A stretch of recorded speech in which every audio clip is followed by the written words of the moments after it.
Hello, beleza.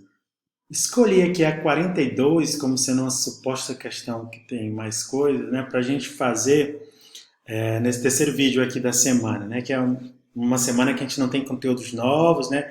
É uma semana para todo mundo botar o pé no chão, abrir o seu programa, verificar se o Node está ok, fazer essas 46 micro questões, são 46 micro questões, tem umas que não são tão micro, né? E ficar acostumado com isso, né? De programação, de ter esse poder nas mãos. Então a 46 é uma questão que é para basicamente executar essa fórmula, né? Você vai escrever um algoritmo o algoritmo esse programa, né, aqui em JavaScript, que vai dar a entrada de dois pontos num plano cartesiano. O plano cartesiano sempre é um pontinho lá, que é o x e o y, né? Então tem dois pontos no plano e essa fórmula calcula a distância entre esses planos. Vocês todos já devem conhecer essa fórmula. Então a fórmula você vai tirar a raiz aqui, né? Olha como é legal isso aqui. x1 menos x2, ou seja, a posição x do segundo ponto menos do primeiro ponto. Isso ao quadrado, né? Isso tudo ao quadrado, mais a mesma coisa para as coordenadas y também ao quadrado. A raiz quadrada disso vai ser a distância entre os dois pontos, de acordo com essa fórmula aí. Tudo bem? Então, quais informações eu devo pedir? Quais processamentos eu devo fazer? O que eu devo mostrar? O que eu devo receber são os pontos, né? Primeiro ponto, x1, x2. Segundo ponto, x1, não, x2, y2. A gente vai declarar as variáveis com esse mesmo nome, né? x1, x2, y1, y2. Depois vai verificar como é que faz essa fórmula aqui para apresentar o resultado. É a Q42, né? Alguém já terminou aí a Q42? Vou salvar. Q42. Sai do meio aqui, Rogério. Q42. Distância, pontos, né? Pontos, ponto. JS. Maravilha, né? Pronto. Já vou pegar a minha questão da entrada de dados, né? Não é bom botar em inglês, né? Em português. Usando em inglês eu prefiro, né?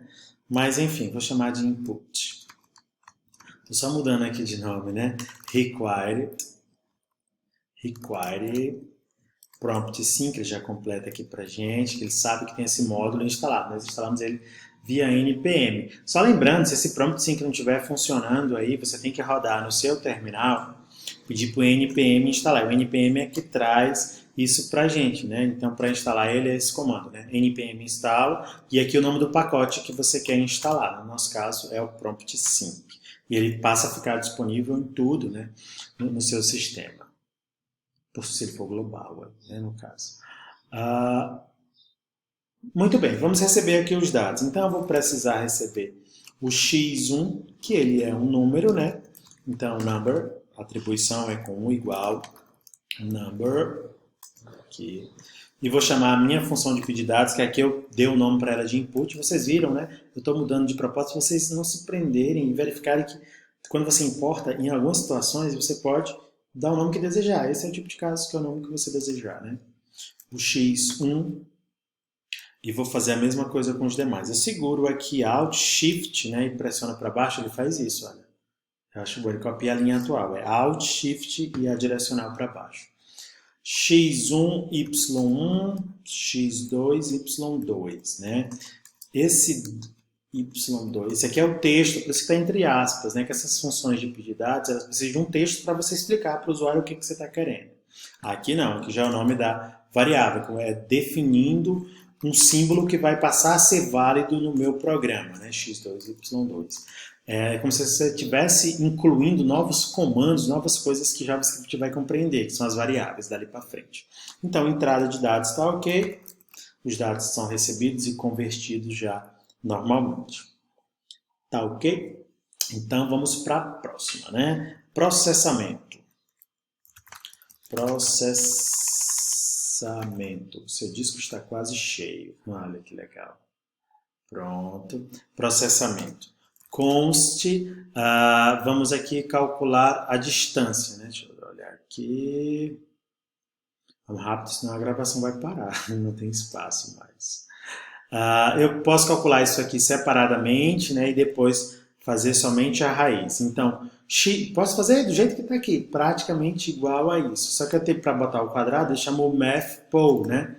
Então, eu vou botar aqui parcial. Vou chamar de parcial, não sei qual é o nome adequado para aquilo ali.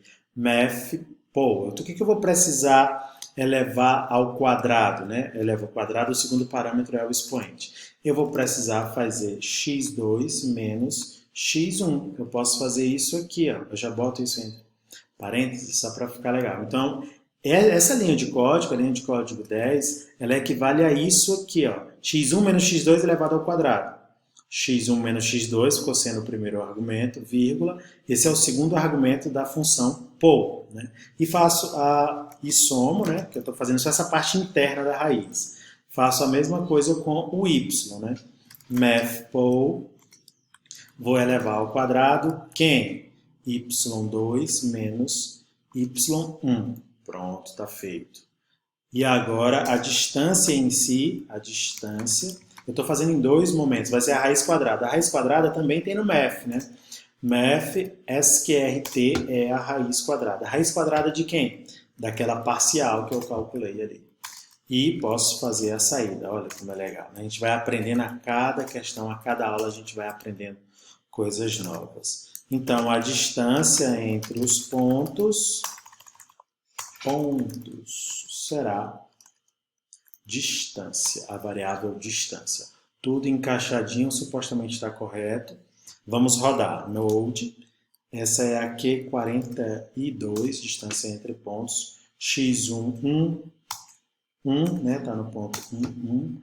Lá para o ponto 10, 10. Calculou a distância bonitinho aqui, deu 12 unidades de distância. Se você fizer isso na mão, vai dar o mesmo resultado. Perfeito, gente? Não tem mistério, não tem complicação, como vocês estão vendo aí. Aos poucos você vai descobrindo. Já descobri lá numa questão tal que fazia o quadrado assim, vai descobrir que a raiz quadrada é assim. Mas isso são detalhes da linguagem. O massa é você compreender esse processo de entrada, processamento e saída e de bolar os algoritmos para resolver a questão. Nem sempre a questão vai vir dada assim, bonitinha, né, entregue. Às vezes você vai ter que raciocinar um pouco mais, verificar quais são os primeiros passos, os segundos, os intermediários, até chegar na saída propriamente dita, tá bom? Até a gente vai avançando, e espero que em julho, né, quando a gente estiver terminando, a gente já consiga fazer umas aplicações de cadastro, coisas maiores, que tem a listagem, que tem uma busca, que tem algo mais, mas devagarinho.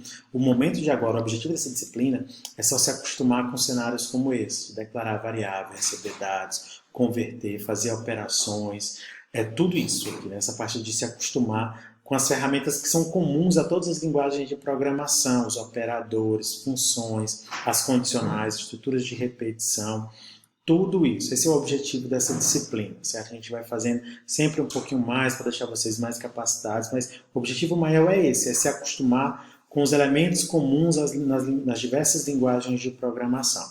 E a gente está fazendo isso por meio de JavaScript e você rapidamente pode estudar outras linguagens que desejar, né? E você, porque a lógica, o raciocínio, a lógica de programação como um todo, ele é uma só, independe da linguagem de programação. Você vai só compreendendo a sintaxe das diversas linguagens, tá bom? Deixa eu dar uma olhada aqui na lista. As demais questões, gente, elas não são difíceis, né? Ela tem só etapas, você pode fazer várias etapas, né? Tipo a 45 e a 46. Tem cara que é difícil, mas não tem nada de difícil. Pega um exemplo concreto, faz no braço, aí depois monta qual é o modelo certo para resolver ela, né? Não estou vendo questões complicadas aqui, essas de inverso, de soma. Aqui você utiliza, como é que eu isolo a centena de um número? Basta dividir por, sei lá, por 100 você já encontra, você truncando isso, você já tem. 532, se eu dividir por 100, dá 5 e sobra 32, né? Então basta você utilizar esses recursos, você isola qual é a centena, qual é a dezena, qual é a unidade, depois monta o outro número aqui também, certo?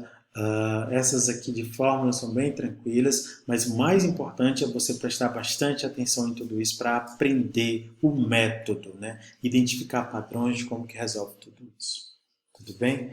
Então, nessa semana é só isso, não tem conteúdo novo, são só vocês trabalhando, fazendo muita coisa, por isso tem pouco vídeo, não tem muito conteúdo, um videozinho em cada dia, resolvendo algumas questões, e aí na próxima semana a gente já vai entrar em funções, certo? Que é modularização do seu software. A próxima semana toda a gente vai trabalhar provavelmente a semana toda com funções, vai ver tudo sobre isso, em JavaScript tem muita coisa para a gente ver sobre funções, mas nesta não, nestas são expressões, operadores, instruções, usar o VS Code, saber executar o seu código, usar com o Node, né, saber instalar um pacote com npm, ver que tem esses pacotes aí que já vêm embutidos, que é o caso do Math. Não esqueçam de estudar também aqui no MDN quando você tiver alguma dúvida, MDN JavaScript, por exemplo, o pacote Math. O que mais esse pacote Math tem? Cai direto aqui. Aí você já vai ver, tem logaritmos, tem variáveis, né, que é o π, a raiz SQRT, a raiz quadrada que a gente utilizou lá, a parte de trigonometria aqui, né, seno, cosseno, a parte de arredondar dados, né, hipotenusa, log, aqui de novo, logaritmo mínimo, máximo, gerar números randômicos, né, que é com o random, round serve para você arredondar. Então tem toda uma biblioteca aqui de matemática disponível para você usar nas suas próprias questões, né? Se você já terminou, você pode até olhar as coisas que você fazia lá no ensino médio, poxa, eu consigo automatizar a resolução de questões desse tipo? Consegue, né? Claro que consegue fazer muita coisa aqui. Tudo bem? Pois um abraço para vocês. A gente fica aqui por essa semana. Eu quero todo mundo entregando as 46 questões bonitinhas. Um abraço.